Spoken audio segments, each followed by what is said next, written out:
Hi everyone, I am Vamsi. I am from Lendi Institute of Engineering and Technology. As a part of Value Education Project, I am here to interview Pastor PVJ Paul, and he is a senior pastor at Vizag, and he is a government authorized marriage registrar also. Hi Pastor గారు. మీ మీ యొక్క ఈ యొక్క 26 సంవత్సరాల ఎక్స్పీరియన్స్లో మీరు ఎంతోమందిని జనాన్ని మీరు చూసుంటారు, ఎంతోమంది అన్యాయంగా నడుచుకోవడం కానీ మీరు చూసుంటారు, ఎంతోమంది న్యాయబద్ధంగా వాళ్ళ యొక్క వాల్యూస్ని వాళ్ళ యొక్క విలువల్ని మీరు సమాజంలో ఎంతోమందిని చూశారు. మీ జీవితంలో ఎప్పుడైనా సరే ఎథికల్ డిలేమ్ అంటే విలువకు సంబంధించిన నిర్ణయం మీరు ఎప్పుడైనా మీ జీవితంలో తీసుకోవాలన్నారా? అలాంటి సిచ్యువేషన్ ఎప్పుడైనా మీకు ఎప్పుడైనా ఎదురైతే అలాంటి యొక్క సిచ్యువేషన్ మీరు మాతో కొంచెం పంచుకుంటారా? విలువల గురించి. విలువలంటే న్యాయం. విలువ ఎప్పుడు వస్తుంది? న్యాయబద్ధంగా నడిచినప్పుడు విలువ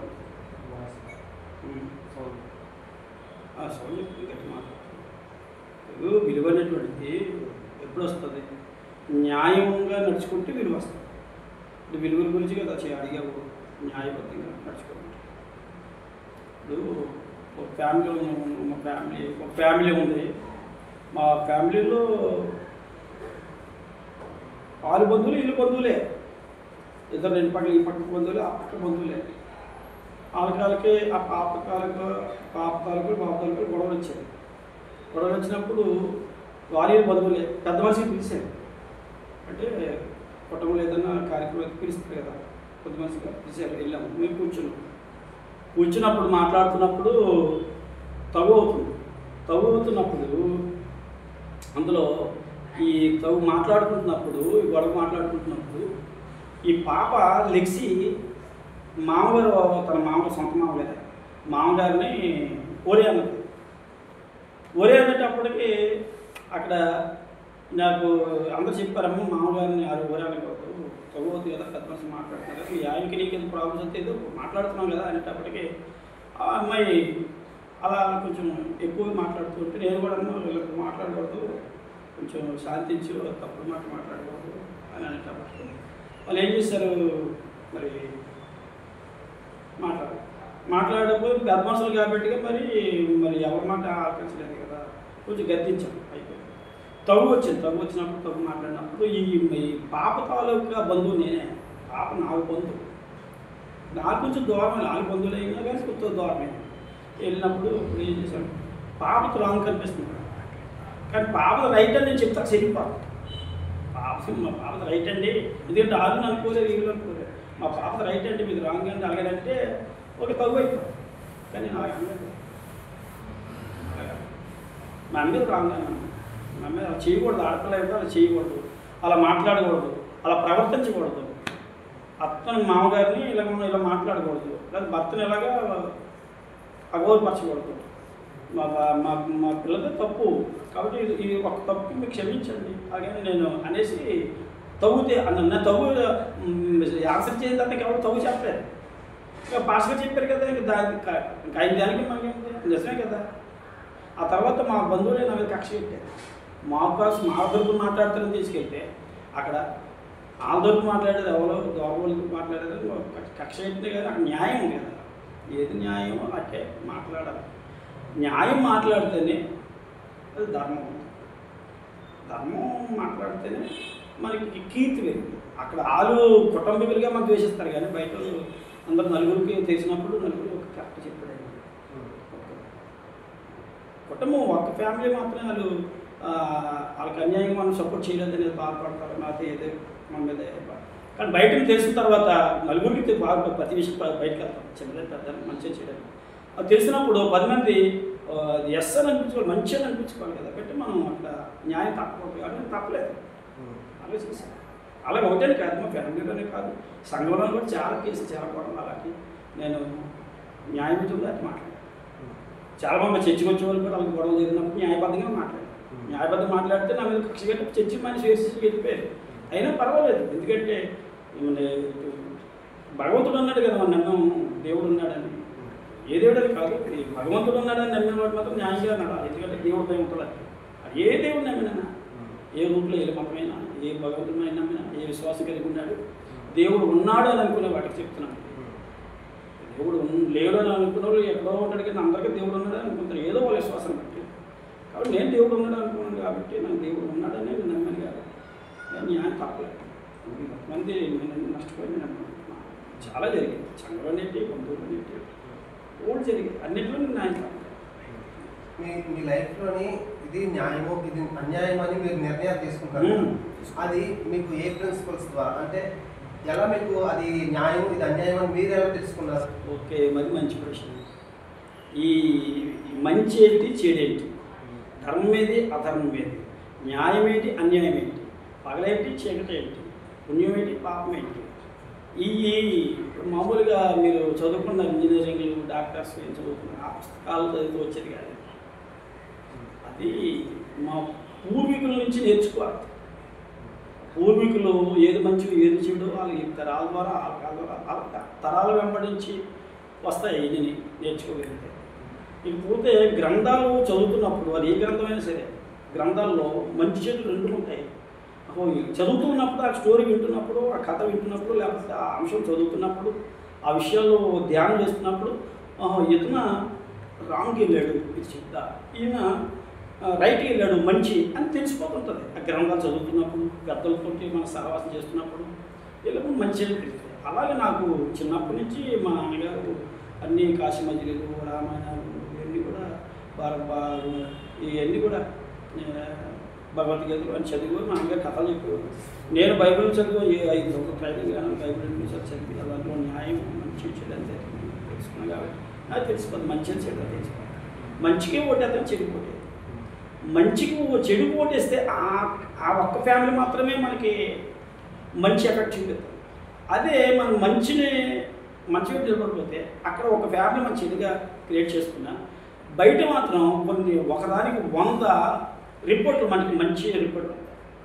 మనిషి బ్రతుకున్నప్పుడు ఏంటంటే ఎప్పుడైపోతే వెళ్ళిపోతుంది. కాబట్టి చనిపోయినప్పటికి కీర్తి చేస్తూ కీర్తి అంటే ఏంటి, మంచి పేరు. ఆడు ఏ కీర్తి సాధించాడు, ఏ మంచి పేరు సాధించాడు పక్కన సంగతి, కానీ కీర్తి చేసిన రా అంటే బ్రతికిన ప్రతి మనిషి ఎదురు చనిపోయిన తర్వాత ఏదో ఒక మంచి సాధించాలి కదా. మంచిగా బ్రతికితే చాలు, అది సాధించినట్టే. అందువల్ల ఏంటంటే నాకు తెలుసు. అలాగే మా పూర్వీకులు, మా తండ్రి, మా తండ్రి కానించి అలాగే గ్రంథాలు చదువుకొని కథలు ఆలకించి, స్టోరీలు ఆలకించి, పుస్తకాలు వేయగలం. ఇప్పుడు చదువులు కానీ పూర్వకాల చదువు, మా చదువుల కాలంలో కూడా నీతి ఉండేది. వేమన పద్యాలు, సుమతి పద్యాలు అన్నీ కూడా నీతి ఉండేది, అవి కూడా నేర్చుకున్నాను. అలాగా మా తండ్రి కానించి గ్రంథాలు చదువుకొని న్యాయం ఏంటో, మంచి ఏంటి, చెడు ఏంటి, మంచి చెడు ఏంటి గుర్తించగలిగాను నేను. అందువల్ల నేను మంచి సపోర్ట్ చేస్తాను కదా, చెడు సపోర్ట్ చేయను. చెడు వల్ల చాలా అన్యాయం జరిగాను. మంచి చెడుకి సపోర్ట్ చేయలేదు, చాలా అన్యాయం జరిగింది. ఎన్ని ఎన్నిపోట్లు పొడిచినా, ఎంతమంది నన్ను వదిలేసుకుని వెళ్ళిపోయినా, ఎంతమంది నాకు వ్యతిరేకంగా వాళ్ళు ఎప్పుడు వాళ్ళు అడిగేసినా నేను భయపడలేదు. ఎందుకంటే మంచి వైపు ఉన్నాడు, ఎప్పుడు భయపడి నేను భయపడలేదు, లేకున్నాను. ఇందాక మీరు మొదటి ప్రశ్నకి మీరు జవాబు చెప్పారు కదా, అంటే ఎలాగంటే మీరు మీ యొక్క కుటుంబీకులకు కాకపోయినా బయట వాళ్ళకి మీరు సపోర్ట్ చేశారు. బయట వాళ్ళు ఇంటి కుటుంబమే కాదు అక్కడ, బయట వాళ్ళు మా కుటుంబీకులే కాదు అక్కడ. అక్కడ సమస్య ఉంది, సమస్య పరిష్కారం, న్యాయం ఎటు ఉంది, న్యాయం ఎటు ఉందో ఆ న్యాయం వైపు నేను అడిగి వేశాను. న్యాయం వైపు అడిగి వేశాను కాబట్టి అది ఆ సమస్య అలాగా. తప్ప ఈ బయట వాళ్ళు సపోర్ట్ చేసి ఇంట్లో అలానే సపోర్ట్ చేయాలి. ఎప్పుడైతే మీరు న్యాయానికి సపోర్ట్ చేశారో అప్పుడు సమాజంలో ఎలాంటి మార్పులు మీరు అబ్జర్వ్ చేయగలిగారు? మరి నేను మా ఊరు ఉంది మధ్య స్టీల్ ప్లాంట్ మదీనాబాద్. ఈ 22 ఊరికి వెళ్ళి నువ్వు అడిగి అక్కడికి వెళ్ళినా విజయపాల్ గారు అంటే నేను నన్ను చెప్తారు. ఎంతమంది పాస్గారు నన్ను అడుగుతారు అని చెప్తారు. ఏ ఇంటికి వెళ్ళి అడుగుతావు అడిగి ఊరంతా ఎంక్వైరీ చేయి. నేను న్యాయం తప్పను కదా, తప్పు చేయను కదా, తప్పు చేతి ఒప్పుకోను కదా. అది సమాజంలోనే కీర్తి తీసుకొస్తాం. మనకి తెలియకుండానే ఆ వెలుగుకి మనకి వస్తారు, ఆ కీర్తి వస్తారు. వాళ్ళు చాలా లాభం. మంచి వైపు నిలబడిన వాడికి ఉన్నటువంటి లైఫ్ బాగుంటుంది. ఆస్తులు సంపాదించి, మేడలు తిరిగి, భూములు సంపాదించి, కోళ్ళు సంపాదించి, కారు సంపాదించి, దాని అన్న ఆనందం మంచిగా నడిచినటువంటి నడవల్లో వచ్చే కీర్తి వలన ఆ ఆనందం వేరు. మీరు ఎప్పుడైతే ఒక నిర్ణయం అక్కడ మీరు ప్రకటించిన తర్వాత మీ మీద కొంతమందికి యాంటీగా ఉన్న వాళ్ళకి ద్వేషం కక్షలు అలాంటి ఇదే చర్చి, ఇదే ఉంది చర్చి. ఇది 99లో పాక, 1999 పాక అన్నమాట, తాటాగల పాక. ఇక్కడ మాడి అమ్మవాడు ఒక ఆయన జయరామ్ అని, ఇక్కడ పక్కన మాడి అమ్మవాడు, నల్ల మందులు వేసి అమ్మవాడు. నేను తప్పని చెప్పాను ఆ రోజుల్లో. కుర్రోని, నేను చిన్న కుర్రోని, 99 అంటే ఇప్పుడు 20 ఏళ్ళ కిందట. అప్పుడు నేను మంచి అవనిస్తాను, 30 సంవత్సరాలు 20 సంవత్సరాలు. తప్పు ఇక్కడ చేస్తున్నాం ఏంటి? పైగా దేవాలయం ఉంది కదా, దేవాలయం పాక దేవాలయం అనేది చాలా పెద్ద ఇక్కడ ఉంది పక్కనే. జయరామ్ అని అతను, బీహార్ అతను. నేను ఖండించాను, ఎవరు ఖండించలేకపోయారు, అతను నేనే ఖండించాను అతను. అని ఈ ఉడికి లేనటువంటి ధైర్యం ఇంటికి వచ్చింది, ఈ బ్యాక్గ్రౌండ్ ఏంటి, దుఃఖ చేయలేదు తెలిసిన మొత్తాలు. కానీ వాళ్ళు నాకు కక్ష కట్టండి. ఇక పాకలో నేను ప్రార్థన చేసుకుని తెలుసు, శుక్రవారం ఈడ్చుకెళ్ళి పొడిచాను, నన్ను బయటకి ఈడ్చుకెళ్ళి పొడిచాను. కాసాను, దెబ్బలు కాసాను. దెబ్బలు కాసినా వాడి మీద తిరుగుబాటు చేయలేదు. అది దేవుడు ఉన్నాడని నమ్మను కాబట్టిగా దేవుడికి ప్రార్థన చేసుకొని క్షమించదు తెలుసని వాళ్ళు మాట్లాడారు. ఆ తర్వాత నల్ల మంది వల్ల ఏదో గొడవలని, ఎక్కడో కష్టం పడలేకపోతే గొడవలు అయితే అతను అలా నరుకుని పక్కన నరికేశారు. చాలా దెబ్బలు తిన్నారు. ఆ నరుకులాట మళ్ళీ వచ్చాడు, మళ్ళీ నేను సేవ చేశాను, కుట్లు వేయించాను. అంతర్ విరోధికి జయరామ్ సాక్ష్యం, ఇక్కడ ఉండి జయరామ్ మీ మీద ఎంత కక్ష కట్టినా మీరు వాళ్ళతో మళ్ళీ మంచిగాడు. ఆ వెళ్ళిపోయి నన్ను కొట్టినోడు ఆ 4 మంది కొన్ని 2 నెలలు 3 నెలల తర్వాత కావాలి. అవి 4 మంది కష్టపడి వెళ్ళాడు, అంకమంది వెళ్ళాడు. ఆ ముందు కలుపుతాడు మెటీరియల్కి వెళ్ళినప్పుడు అక్కడ ఏం జరిగింది వాళ్ళకి కత్తితో నరికేశారు. నరికేస్తే తొడ ప్యాకెట్ నరికేశారు. నరికేస్తే ఈ పాక, మన పాక దగ్గరికి ఈ చర్చి అరుగు మీదకి వచ్చి పట్టుకొని ముట్టుకుంటే నేను లేచి అందరికీ, మా విశ్వాసం అందరికీ చెప్తే అందరు కలిపి హాస్పిటల్ తీసుకెళ్ళి కుట్లు వేసి, హాస్పిటల్ తీసుకెళ్ళలేదు, ఆ హాస్పిటల్ ఎట్టేదో తీసుకొచ్చారు. కుట్లు వేసిన కూడా బతికే ఉన్నాడు, అచ్చినాడు అని అబ్బాయి డ్రైవర్. అతను వచ్చి కుట్లు వేసి మంది వేసి కుట్లు వేసి బాగా చెప్తే నేను అతనికి శాఖలు చేశాను, అతనికి మంచి ఉపకారం చేశాను. మళ్ళీ మానిపోయిన తర్వాత మారుమోసి పొందాడు. మారుమోసి పొందిన తర్వాత యేసుప్రభు నమ్ముకున్న వాళ్ళు ఎంత గొప్పగా ఉంటారు. అలాగని అతను ప్రేమించాడు, ఒక కృష్ణ చేశాడు. ప్రభుని నమ్ముకున్నాడు, చివరిదినాలు ప్రభుని నమ్ముకున్నాడు, బాప్తిసం తీసుకున్నాడు. నా దగ్గరే ఒక క్రిస్మస్ చేశాడు. అయ్యగారు నేను మా దేశం వెళ్ళిపోతున్నాను. ఎందుకంటే ఓల్డ్ ఇలాంటి వాటి శత్రువులకి ఎంతమంది పడతాయి. కోపడలు అనుకుంటాడు ఒక ఆయన, వాడు ఇక్కడ నుంచి దొంగతనాలు చేసుకుంటాడు. మేకలు అనుకుంటాడు, మేకలు ఎత్తుకుపోయాడు, పూలు ఎత్తుకుపోయి మేకలు ఎత్తుకుపోయాడు, నాకు మందు అనుకుంటాడు. అలాంటి రౌడీ భయంకరంగా పరిచయం అయ్యాడు. అతను ఫాస్ట్గానే చేశాడు, కారు బిల్డింగ్ చేస్తాను, నన్ను మెచ్చిపోయాడు. కానీ అతను చూసిన కసి ఎప్పుడు ఉండదు. అతను నన్ను గురువుగా అతను ఎంచడు ఇప్పుడు, కానీ అతను ఉండకుండా నా దగ్గర లేదు. నా శిష్యుడికి నేను ఎంచుతాను. ఓహో, నా అస్తపరం మంచిది, బాగున్నాడు అనుకుంటాను. అలాగే ఎంతోమంది 7 నా దగ్గర చెప్పి వెళ్ళారు. 7 కూడా బ్రతుకుతారు, ఎలా బ్రతకాలి, ఇదిగో ఎలా ఒకవేళ వీళ్ళు సేవ చేసుకుని బ్రతకాలంటే ఎలా అన్ని చేయలేరు. 7 బ్రతుకుతున్నారు నా పేరు. ఎంతో మంది స్టూడెంట్స్ అంటే మీరు ఇప్పుడు ఎంతో ఎక్స్పీరియన్స్ ఉంది కదా, ఆ కాలంలోనే మీ తరంలో ఉన్న మనుషులు ఒకలా ఉంటారు, ఈ తరంలో ఉన్న మనుషులు ఒకలా మైండ్ సెట్ వేరే ఉంటాయి. మీరు మీ కాలంలో ఉన్న మనుషులకి ఈ కాలంలో ఉన్న మనుషులకి ఏం అబ్జర్వ్ చేశారు? చిన్న మాట చెప్తారా? ఒకే ఒక మాటలు ఏంటంటే, ఆ కాలం మనుషులకి ఏ కాలం మనుషులకు ఉంది ఏంటంటే, అటువైపు పూర్వకాల మనుషులకి న్యాయం ఉండేది, ధర్మం ఉండేది, పెద్దలు నేర్పేవారు. ఇప్పుడు వచ్చిన జనరేషన్కి నేర్పే వాళ్ళకి కూడా, వీళ్ళు కన్న వాళ్ళకి కూడా ఆ అబ్జర్వేషన్ తెలియక, వీళ్ళు నేర్పలేక, వీళ్ళు నేర్చుకోక ఈ జనరేషన్ ఇలా ఉంది. అప్పుడు మా కాలంలో నేర్పేవాళ్ళు కాకపోయినా నిజాలైనా వాళ్ళు న్యాయబద్ధంగా బ్రతికేవారు, న్యాయాన్ని నేర్పించేవారు, ధర్మం చేసుకునేవారు. ఉదాహరణకి ఎక్కడికి నేను అమ్మ మంచిలు ఉన్నాయా, రోడ్డు వెళ్ళిపోతూ పల్లెటూరులో రోడ్డు నిలబడి మంచిగా చెప్తున్నాయి అలాగే అంటే పక్కింటికి వెళ్ళి మంచిగా రోడ్డు పక్కన అమ్మ మంచిగా ఉన్నాయా అంటే ఆ రోజుల్లో మజ్జిగ ఇచ్చేవారు. అయ్యో బాబు మజ్జిగ ఇచ్చేవారు. ఇప్పుడు మంచిగా కూడా లేదు కదా, కొనుక్కొని తాగలేదు, తేడా లేదా? చాలా కదా. అది న్యాయంగా బ్రతికేటువంటి జీవితాలు అయ్యి, ధర్మం ఉండేది, న్యాయం ఉండేది, అన్యాయం నొప్పుకుండేది కాదు, పాపం ఉండేది కాదు, పాపం ఉండేది కాదు. ఇప్పుడు మాకు 30 సంవత్సరాలు వచ్చితే స్త్రీవేమం లేదు కదా ఆ కాలంలో. ఇప్పుడు 15 సంవత్సరాలకే అన్నీ తెలిసిపోతున్నాయి. ఇప్పుడు మేము వచ్చి ఉద్యోగం చేరక మేము చదువుకుంటున్నాం. ఇప్పుడు ఎంతోమంది జనాభా ఉన్నాము, మా స్టూడెంట్స్ చాలామంది ఉన్నాం. ఈ కాలంలోనే ఇంజనీరింగ్ చదువుతున్న వాళ్ళు ఉన్నారు, డిగ్రీ డాక్టర్స్ చదువుతున్న వాళ్ళు ఉన్నారు, లాయర్స్ చదువుతున్న వాళ్ళు ఉన్నారు, ఎంత పెద్ద పెద్ద చదువులు చదువుతున్న యూత్ చాలా మంది ఉన్నారు. ఈ కాలం పుడుతున్న పిల్లలకు కానీ ఇప్పుడున్న పిల్లలకు కానీ ఎంప్లాయీస్ కానీ ఇలా మా అందరికి మీరు ఏదైనా ఒకటి మీరు సజెస్ట్ చేయగలరా? సొల్యూషన్ అంటే దీనికి ఉదాహరణ చెప్తాను. మీరు ఎలా ఉండాలని మీరు ఏమో చెప్పగలరా? నేను చెప్పలేను. ఇప్పుడున్న పిల్లలకు మాట చెప్పాలి, నా ఎక్స్పీరియన్స్ చిన్న చెప్పి నిజీ ప్రశ్న సమాధానం. స్టీల్ ప్లాంట్లో ఒక బ్రదర్ నాకు బాగా పరిచయం. ఆ బ్రదర్కి ఇద్దరు కూతురు, ఒక కూతురు డాక్టర్ చదివింది, అదే లాంగ్ టర్మ్ కూడా తీసుకుంది, కోచింగ్ రాస్తుంది. 2 సార్లు రాసింది, 2 సార్లు పోయింది. రాస్తే పోయింది. ఎందుకు పోతుందో నాకు అర్థం కాలేదు. ఇప్పుడు ఒకసారి ఎవరు చెప్పారట, పాప క్యాస్ట్ సర్టిఫికేట్ ఏదో అడ్మిట్ చేయట్లేదు, అందువల్ల పోతున్నాను. నేను వెంటనే పరవాడ మండలం విశ్వేశ్వర నాయుడు అని ఒక ఎంఆర్ గారు మాకు బాగా తెలుసు, యాంటీ క్యాపిటల్.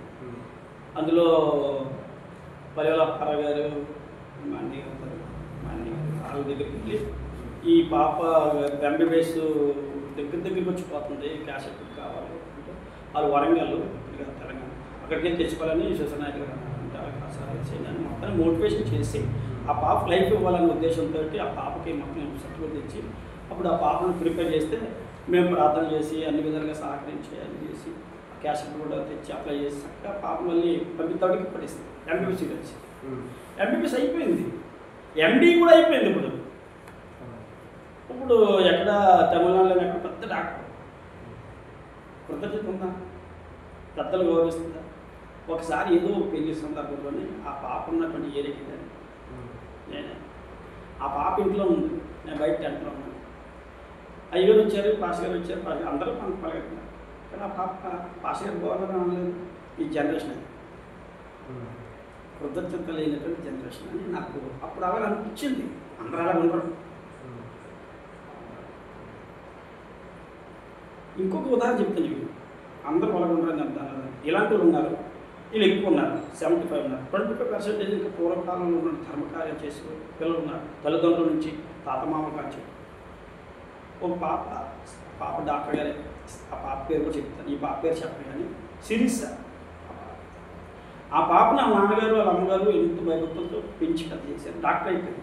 ఇప్పుడు ఎక్కడ రావులపాలెంలో డాక్టర్, గవర్నమెంట్ డాక్టర్. ఆ పాప ఎంతమంది సేవకులు పేద పాస్టర్ గారు ఉంటారో అంతమందికి యాక్ట్. ప్రతి సంవత్సరం పేదవాళ్ళకి బట్టలు పంచుతారు, ప్రతి ఒక్కరికి ప్రతి సంవత్సరం ఏదో శ్వాసలు జరుగుతుంది.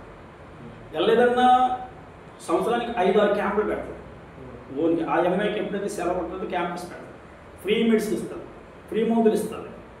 మరి ఈ జనరేషన్ ఆనాటి కాలంలో వాళ్ళ తండ్రి చేయలేనటువంటి కార్యాలు కూడా చేయగలుగుతుంది ఆ పాప. లేరని నేను అనలేదు, ఉన్నారని చెప్తాను ఉదాహరణ. అర్థమవుతుంది. ఎంతోమందికి హెల్ప్ చేస్తాను. నాకు అప్పుడప్పుడు ఫోన్ చేసి ఎలా ఉన్నారని ప్రకటిస్తాను, నాకు హెల్ప్ చేస్తాను, అందరికీ హెల్ప్ చేస్తాను. పేదవాళ్ళకి హెల్ప్ చేస్తాను, బట్టలు పెంచుతారు, పేదవాళ్ళకి హెల్ప్ చేస్తాను.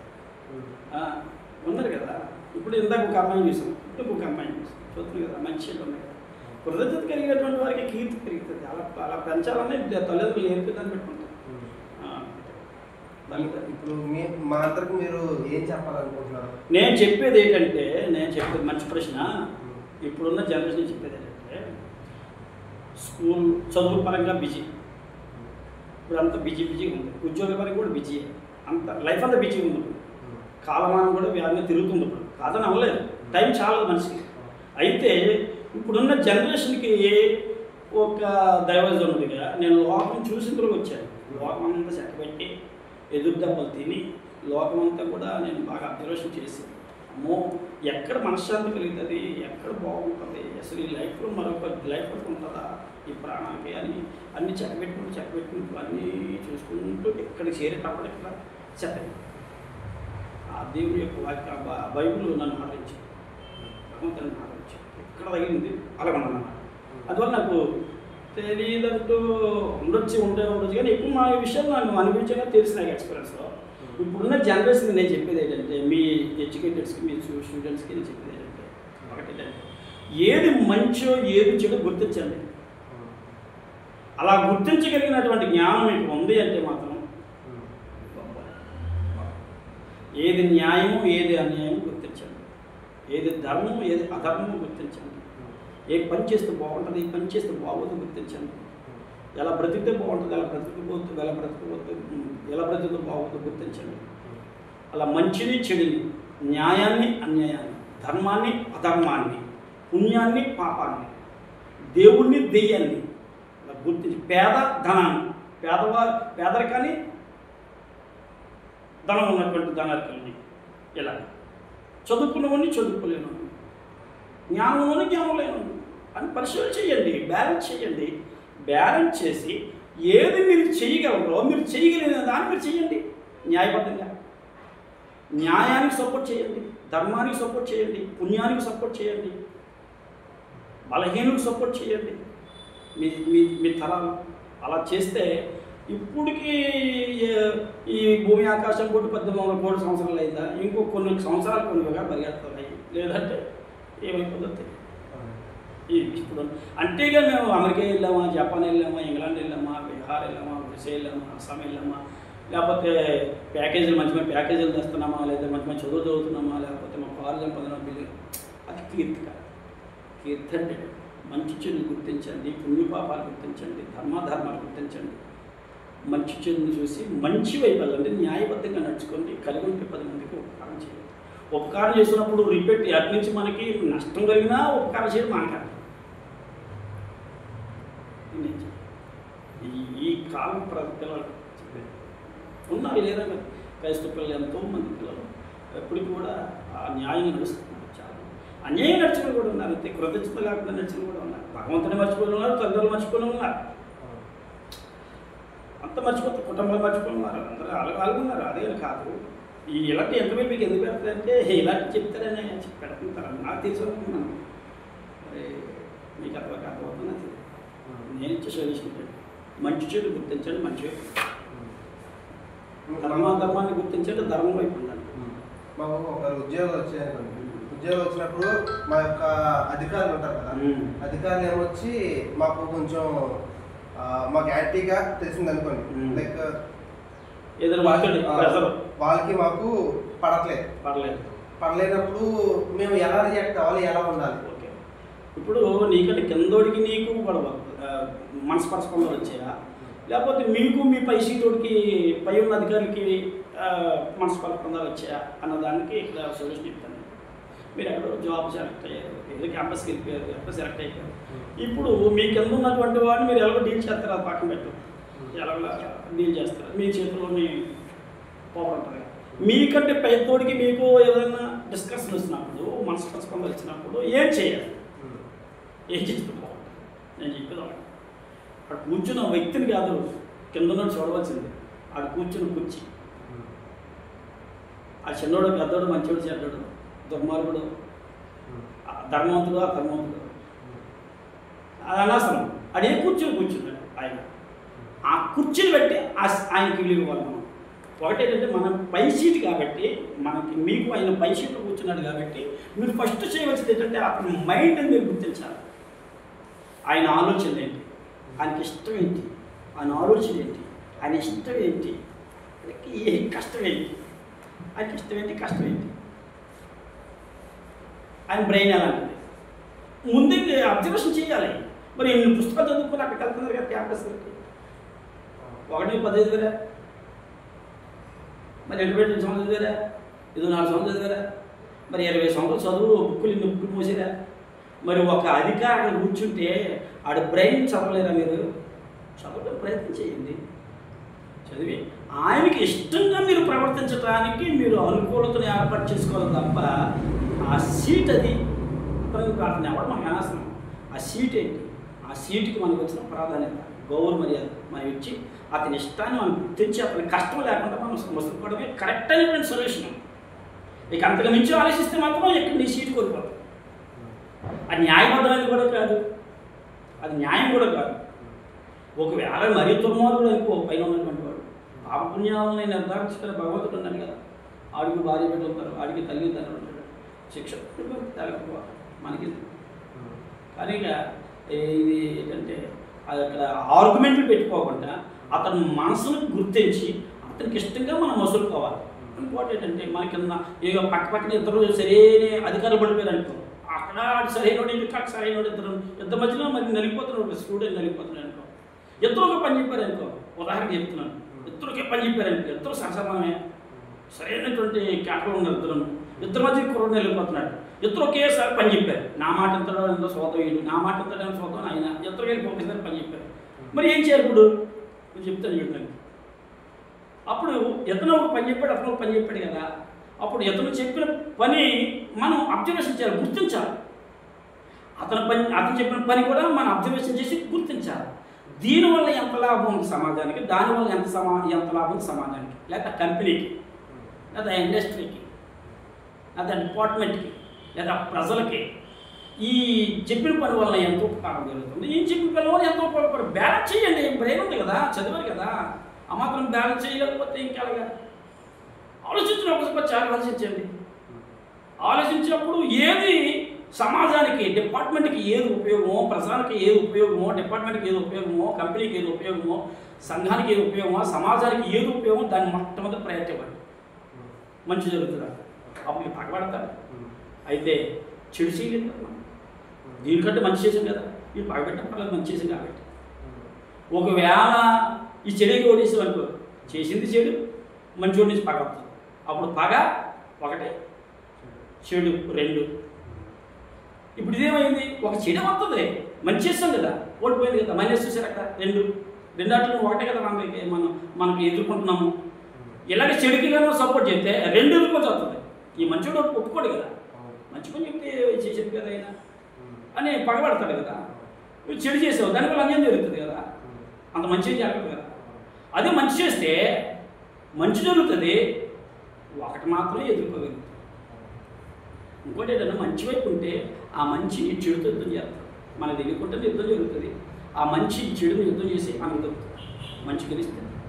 అందువల్ల ఏంటంటే ఇద్దరు యజమానులు ఉన్నప్పుడు ఎవడు రెండిద్దరు ఒక పని చెప్పినప్పుడు అందులో ఏది న్యాయబద్ధమైందో, ఉపయోగకరమైందో, ఇండస్ట్రీ కానీ, డిపార్ట్మెంట్ కానీ, సంఘానికి, సమాజానికి కానీ, ప్రజలకు కానీ ఏది ఉపయోగకరమైందో, ఏది మంచి ఉందో, ఏది ఒక స్టెప్, ఒక అంగం ముందుందో దాన్ని మాత్రం నిర్ణయం తీసుకో, అంతే గెలుచుకెళ్ళిపోతారు. ఈ కాలంలోని స్టూడెంట్స్ ఏమో ఎక్కువ ఫ్యామిలీ పరంగా స్ట్రెస్ ఉంటుంది, నెక్స్ట్ ఎంప్లాయీస్లో కానీ ఎవరికైనా సరే కంపెనీ నుంచి కూడా స్ట్రెస్ ఉంటుంది, స్టడీస్ పరంగా మొత్తం అంతా కొంచెం స్టూడెంట్స్ బాగా ఒత్తిడి ఎక్కువ. ఇలాంటి సిచ్యువేషన్స్ మీరు వాల్యుబుల్గా మీరు ఎలా ఉండాలని? ఓకే, ఇది మంచి ప్రశ్న, సూపర్ ప్రశ్న ఇది. ఇప్పుడు మనిషికి స్ట్రెస్ ఎప్పుడు వస్తుందమ్మా? ఎక్కువ ఒత్తిడి పడి, ఒత్తిడి పడినప్పుడు కాదు, ఒత్తిడి పెరిగినంత మాత్రం స్ట్రెస్ వచ్చేది. ఏంటి ఒత్తిడి? ఒత్తిడి అంటే ఏంటి? స్ట్రెస్ అర్థం తెలుగు ఇంగ్లీష్ అంతే. నేను చెప్పేది అంటే నా ఆలోచన అంతే, మనిషి యొక్క బుర్ర తలకాయ ఉంది కదా, వాడు ఎంతో జ్ఞానవంతుడైనా, చదువులైనా, బలవంతుడైనా, తెలివినోడైనా ఈ బ్రెయిన్ కొంత స్టోర్ చేసుకోగలుగుతాడు. దేనినైనా ఒక 100% ఒక సబ్జెక్ట్ని స్టోర్ చేసుకోగలుగుతుంది. ఒక 100% సబ్జెక్ట్ని స్టోర్ చేసుకోవాల్సినటువంటి బ్రెయిన్కి ఈ సెల్ ఫోన్ తోటి చెత్తని ఓ 25% చేసాం. అలా ఫ్రెండ్స్, ఈ ఫ్రెండ్స్ వాళ్ళ అమ్మాయిలు, ఈ అబ్బాయిలు, ఆ ఫ్రెండ్స్, ఈ ఫ్రెండ్స్ శిఖర్లను ఇంకో 25%. వాళ్ళు వేయిపోయినవన్నీ కూడా అలా ఇరుగు పొరుగు వాళ్ళు ఆ మాటలు మాట్లాడి అది ఏదో గొడవల కోసం వాళ్ళు ఏదో ఉంటాయి, సినిమా చిత్రాలు ఏదో ఉంటుంది, శిఖరాలు ఏదో ఉంటాయి. ఈ కాబట్టి ఇంకో 25%. ఈ చెత్త అంతా కలిపి గొడవలు చేసేస్తున్నారు జనం. ఖాళీ లేదు కదా ఎవరికి ఇప్పుడు. అంటే 75% వేస్ట్గా నిండిపోయింది ఈనాడు కాలం జనరేషన్ యొక్క బ్రెయిన్. ఇక మిగిలింది ఎంత సపోర్ట్ చేయగలదు? 25% అనుకుందాం ఉదాహరణ. ఆ లెక్కలాగా చెప్తున్నాను. ఈ 25%కి వీళ్ళు ఏం చేస్తారు? డ్యూటీకి వెళ్తారు. మరి ఒక్కొక్కరికి 1,00,000 చేస్తారు. 25% బ్రెయిన్ కార్యం. ₹1,00,000 జీతగా వాడికి పొద్దు కష్టపడితే 1,000 రూపాయలు వస్తుంది. టాప్ మీద కష్టపడతారా? మీరు కష్టపడతారా? మరి ఒక కూలోడు వెళ్ళాడంటే వాడు సిమెంట్ అట్లా మోస్తాడు, ఇసుక మూటలు మోస్తాడు, కలుపుతాడు, అది నడుము పట్టు పెట్టాడు. పొద్దున్న సాయంకాలం పనిచేస్తారు. అంత భారీ బరువు మొయ్యగలుగుతారా? ఏది మొయ్యలేరు కదా. మీకున్నటువంటి పరిజ్ఞానంతో అక్కడున్నటువంటి డ్యూటీ మీకు సరిపడే పని చెప్తుంది. కానీ 75% ఈ సెల్ ఫోన్ ద్వారా, ఈ స్నేహాల ద్వారా వేస్ట్ ఏదేదో రకరకాల ఈ సాంగత్యాలు, స్నేహాలు, బంధాలు ఇవన్నీ నింపేసుకొని బుర్ర ఆల్రెడీ 75% ఇప్పుడున్న జనరేషన్ నిండిపోతుంది. ఆ డ్యూటీకి వెళ్తే అక్కడ 25% ఖాళీ ఉంది. అక్కడ ₹1,00,000 జీతం ఎత్తున్నాడంటే ఆయన పని అని చెప్తున్నాడు. మన బుర్రలోని 50% మొయ్యగల పవర్ ఉంటే డ్యూటీ ఎంత ఒత్తిడైనా సరే 50% మాత్రమే ఇప్పుడు లెక్కల ప్రకారం ఆ ఒత్తిడి. రాత్రి పగలు పనిచేసిన 50%. మానవుడికి ఒక యవనస్తుడికి ఉన్న బ్రెయిన్ సపోర్ట్ చేసే దానికి వాడు ఇచ్చే జాబ్ యొక్క ఒత్తిడి 50%. అయితే ఇది ఖాళీ ఎంత ఉంది? 25 ఉంది కాబట్టిగా 25 సర్దుకుంటుంది. మిగతా 25 ఖాళీ లేక ఏం చేస్తుందంటే అన్నవుడు పోయి బయటపోయినట్టు ఎమోషన్ గురైపోతున్నారు, టెన్షన్, టార్చర్ గురైపోతున్నారు. అది ఒత్తిడి అంటున్నారు. ఇప్పుడు వీళ్ళందరూ ఒత్తిడి ఏంటి? ఆ సెల్ ఫోన్కి ఎంత టైం ఇస్తున్నారు? ఫ్రెండ్షిప్కి ఎంత టైం ఇస్తున్నారు? ఆ షికార్లకి, సినిమాకి ఎంత టైం ఇస్తున్నారు? అమ్మాయిలకి ఎంత టైం ఇస్తున్నారు? అబ్బాయిలకి ఎంత టైం ఇస్తున్నారు? కుటుంబాలకి ఎంత టైం ఇస్తున్నారు? వేస్ట్కి ఎంత టైం పోతుంది? ఈ టైం అంతా డ్యూటీలో పెట్టాలి కదా, పెడతలేదు కదా. అక్కడ ఉన్నది 25% భారమైనా సరే అది లోపలికి వచ్చేటప్పటికి దీంట్లో స్టోరేజ్ లేదు. ఆ లేకపోతే ఒత్తులో కనపడుతుంది. నేను చెప్పే సొల్యూషన్ ఏంటంటే చెత్త చెదారం పనులకు ఎక్కించుకోకుండా అనవసరమైంది కదా, దీని వల్ల ఏమో ఉపయోగం ఉండదు. అనవసరమైన శిఖరాలు, అనవసరమైన సెల్ ఫోన్లు, అనవసరమైన ఆర్గ్యుమెంట్స్, అనవసరమైన స్నేహాలు, అనవసరమైన బంధాలు కట్ చేసుకొని మైండ్ ఎప్పుడు కూడా ఫ్రీగా ఉంచి ఏ ఉద్యోగం అయితే చేసుకుంటున్నారో, ఏ డిపార్ట్మెంట్ అయితే పనిచేస్తున్నారో ఆ డిపార్ట్మెంట్లో నా ఉద్యోగం మీద మీరు దృష్టి పెడితే ప్రమోషన్ మీద ప్రమోషన్ చేసుకుంటూ ముందుకు వెళ్ళిపోతారు. అది ఎంత ఒత్తిడి ఇచ్చినా సరే అది ఒత్తిడి కాదు, వాళ్ళకి ఈజీ. నేను చెప్పేది అంతే. నాకు తెలిసింది నేను చెప్పిన వాళ్ళు అక్షరాలు 100% కరెక్ట్. తర్వాత మీరు అందరూ ఎలా ఆలోచించుకున్నాను. అయితే ఇప్పుడు ఉన్న సమాజం అందరికీ మీరు ఈ వీడియో ద్వారా చాలా మంది చూస్తారు. సెల్ ఫోన్లు, సినిమాలు, షికారీలు, రకరకాల సాంగత్యాలు, స్త్రీ సాంగత్యాలు, పురుష సాంగత్యాలు, లవర్స్, లవ్లు, కుటుంబ పరిస్థితులు, రకరకాల ఒత్తుళ్ళు, రకరకాల గుండాయిజాలు, రకరకాల వ్యసనాలు, ఎన్ని స్టోరేజ్ ఇందులో దాన్ని నిండిపోతుంది. డ్యూటీ చేస్తున్నప్పుడు అమ్మో చేయలేకపోతున్నాను, ఒత్తిడి ఏం ఒత్తిడి బుర్ర ఖాళీ దాకా ఏంటి చేయలేకపోతున్నాడు ఒత్తిడి అంటారు. ఎంత రాత్రులు 12 గంటలు, పగలు 12 గంటలు డ్యూటీ చేసినా బ్రెయిన్ తట్టుకోగలరు. అంత కెపాసిటీ మనిషి యొక్క బ్రెయిన్ ఉంటుంది. ఇప్పుడున్న సమాజం అందరికి ఈ వీడియోలో చూస్తున్న జనాలందరికీ కూడా విలువ అనే పదం మా జీవితంలో మేము ఎలా నిలబెట్టుకోవాలనే దాని గురించి చిన్నగా ఒక మాటలో చెప్తారా? విలువలంటే ఏది న్యాయమో ఏది ధర్మమో, న్యాయాన్ని ధర్మాన్ని ఎప్పుడైతే మీరు రెండింటినీ రెండు చేతులతో పట్టుకుంటారో మీకు ఆటోమేటిక్గా విలువ మీ వెనకాల పరిగెడతారు. నువ్వు ఎన్ని చేసినా మీరు న్యాయం వైపు కానీ ధర్మం వైపు కానీ ఆ రెండింటి వైపు కానీ మీరు లేకపోతే మీరు ఎన్ని చేసినా మీరు అక్కడే ఉంటారు తప్ప మీకు మీరే గొప్పలు తప్ప సమాధానం గొప్పలు కాదు. న్యాయం ఏదో అనుసరించండి, ధర్మాన్ని అనుసరించండి, కీర్తి మీద పడుతున్నారు. Thank you. మీ యొక్క జీవితంలో మీరు ఎంతైతే ఎక్స్పీరియన్స్ చేశారో, ఏదైతే పాస్టర్ గారి యొక్క జీవితంలోని ఏదైతే చూసారో ఇతని యొక్క ఎక్స్పీరియన్స్ మనకి షేర్ చేసినందుకు ఆయనకి మనం ధన్యవాదాలు తెలియజేస్తున్నాము. Very very thank you. And this interview will be closed up to now and this is for my academic purpose and I thank you reverend pastor గారు. And this Vijay Paul Pastor Garu, and this interview will be for my academic purpose. Thank you for watching this video, and thank you, Pastor.